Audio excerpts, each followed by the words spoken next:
Fourth grade language arts mock assessment, part 2. Read the passage from Sweetened Condensed Milk, then answer the questions. From Sweetened Condensed Milk by Vashanti Rahaman. Ishmael lived in Missouri with his mom and dad and little brother. They had lived there for years. It was home. It was the only place Ishmael could imagine feeling homesick for. Then one summer, Ishmael went to visit his grandma. She lived in the West Indies, in a country made up of two islands called Trinidad and Tobago. His mom and dad and little brother went along too. First, they drove 100 miles from their house to the airport in St. Louis, Missouri. Then they flew to Nashville, Tennessee, and to Miami, Florida, and to San Juan, Puerto Rico, and to Port of Spain, Trinidad. Ishmael had been born in Trinidad, but he had moved to the United States with his mom and dad when he was very little. There were lots of things about Trinidad that were strange to him. There were lots of things that he had forgotten. He had forgotten how big Grandma's house was, with upstairs and downstairs and side stairs. It had 4 full bathrooms with openings high in the brick walls. He could take a shower at night and hear birds and frogs and crickets outside. He had forgotten that even the inside walls were concrete block. They were plastered smooth like a wallboard, so he didn't know how hard they were until he banged his head by accident. That hurt. He had forgotten about the metal roof that made rain sound as loud as hail. He had forgotten about the bats scrabbling above the upstairs ceiling at dusk as they had got ready to fly from the eaves of the house. He had forgotten about the lizards. They were everywhere outside, on the garden wall, and on the mango tree, and under the rose bushes. Some of them even lived inside the house. They caught tiny moths fluttering around the light bulbs at night. He had forgotten about the strange and wonderful fruit, juicy mangoes with no strings to catch in his teeth, bananas that were tiny and smelled like apples, green coconuts with cool, sweet water inside, plums that were too small, papayas that were too huge, sweet oranges that always had green skins, and sour oranges with skins that turned bright orange. He had forgotten about relatives. In Missouri, his family had no relatives who lived nearby. He had forgotten about cousins who wanted him to act in plays. They let him have the best parts, even though they giggled at his American accent. One cousin helped Ishmael's little brother catch a huge praying mantis. Ishmael had forgotten about baby cousins who wanted to climb all over him and who tried to do everything he did. He had forgotten about uncles who bought him chicken nuggets and pizza and ice cream and took him for drives over mountains, through rainforests, and to beaches and coral reefs. They had to fly in an airplane to Tobago to see the coral reefs. He had forgotten about great uncles who were doctors and who bought medicines for upset tummies and the sandfly bites on his legs. He had forgotten about the aunts who cooked mountains of spicy food and some special dishes with no pepper at all, just for him. He had forgotten about great grandma and her tiny wrinkled hands and cool, soft skin and gentle smiles. He had forgotten about cocoa that tasted spicy, not at all like American cocoa. He had even forgotten about sweetened condensed milk. Ishmael's little brother didn't like the sweetened condensed milk. He had been born in Missouri, and their mom had never bought sweetened condensed milk in America. Sweetened condensed milk in Trinidad was special. It was not just for making candies and dessert. In Trinidad, sweetened condensed milk came in cans, but it also came in little brick packs like juice boxes. Ishmael learned how to pull up the corner of a brick pack and cut it off. He learned to pour the sweetened condensed milk into a spoon and to stir it into tea or cocoa. He learned to trickle the sweetened condensed milk onto bread, or, when no one was watching, to put whole spoonfuls in his mouth. Then their visit to Trinidad ended. He had to leave Grandma and her great big house, and the rainforests and the coral reefs and the relatives and the fruit. Ishmael was a little sad. When they got back to Missouri, Ishmael felt homesick for Trinidad. It was strange to feel homesick for a place that wasn't home. Question number 5, Part A. What does the phrase, to feel homesick for a place that wasn't home, from paragraph 23, tell the reader about Ishmael? A. Ishmael realizes that Trinidad is like home to him. B. Ishmael understands that Missouri will always be his home. C. Ishmael does not think of Missouri as his home because his family is in Trinidad. D. Ishmael does not want to leave Missouri because he has forgotten about his home in Trinidad. Part B. Which sentence from the passage best supports your answer to Part A? A. Ishmael lived in Missouri with his mom and dad and little brother. B. In Missouri, his family had no relatives who lived nearby. C. He had forgotten about cousins who wanted him to act in plays. D.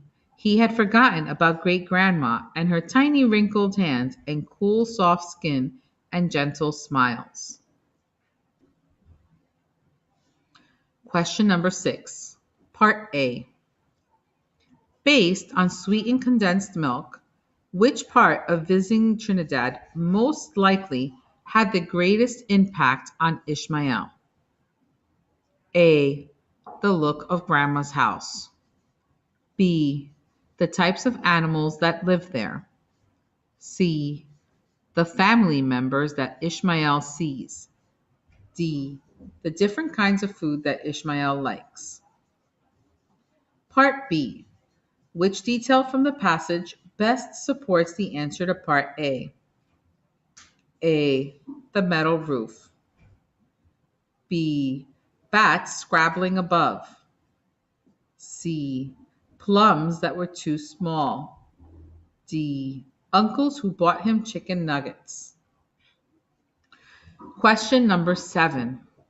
In the passage from Desert Seagulls and Sweetened Condensed Milk, Marissa and Ishmael think about what makes a place feel like home.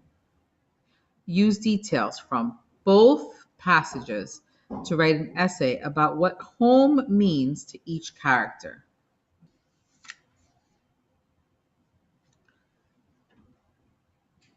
Reading Mock Grade 4, Part 3.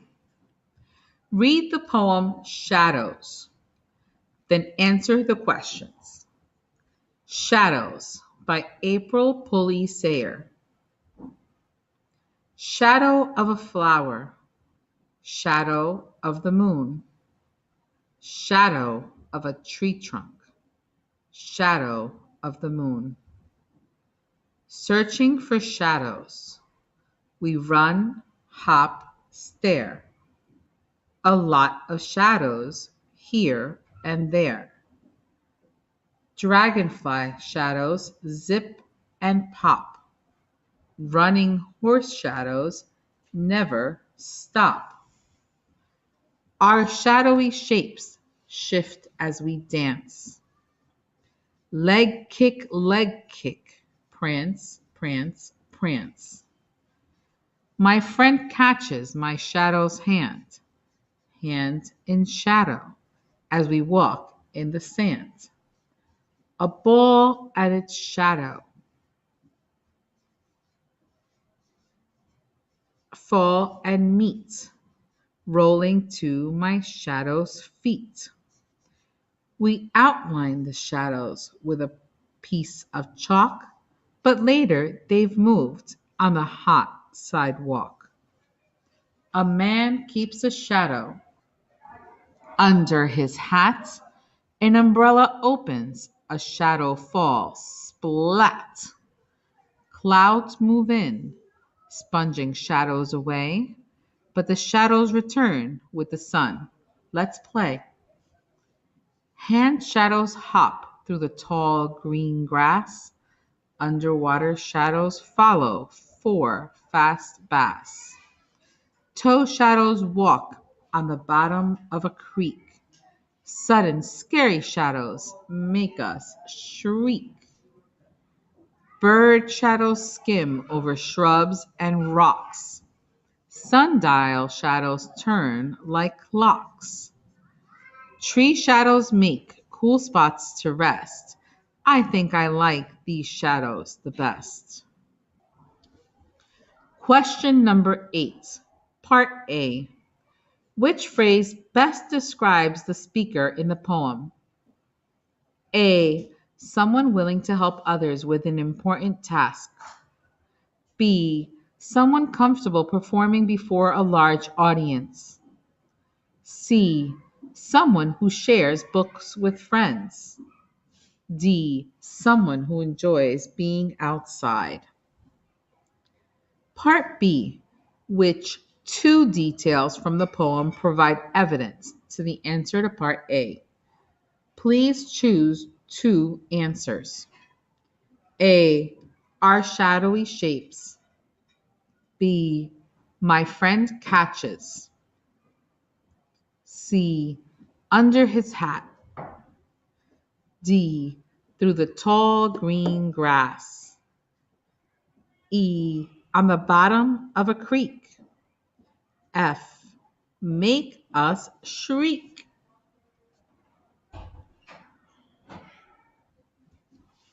Question number 9, Part A. How is the central message conveyed in shadows? A. Through a description of things that makes shadows. B. Through a description of the actions of the speaker. C. Through a description of how shadows move. D. Through a description of the setting. Part B. Which lines from the poems give an example of the answer in Part A? A. Searching for shadows, we run, hop, stare. B. We outline shadows with a piece of chalk. C. But the shadows return with the sun, let's play. D. Bird shadows skim over shrubs and rocks. Number 10, Part A. What does the word shriek mean as it is used in line 45 of the poem? A. Whisper. B. Giggle. C. Yell. D. Flee. Part B. Which word from the poem helps the reader know the meaning of shriek? A. Walk. B. Scary. C. Skim. D. Turn. Question number 11. Which evidence from the poem helps the reader know the speaker's feelings about shadows? Drag the evidence from the poem to the graphic organizer to show 3 examples of how the reader knows the speaker's feelings about shadows. For this part of the test, you're going to draw a line from the evidence to the chart. Find the evidence, draw a line to the chart with a piece of chalk. Sudden scary shadows. Turn like clocks. Searching for shadows. Schools, cool spots to rest. Find the evidence, draw a line to the chart. Fearful, curious, creative.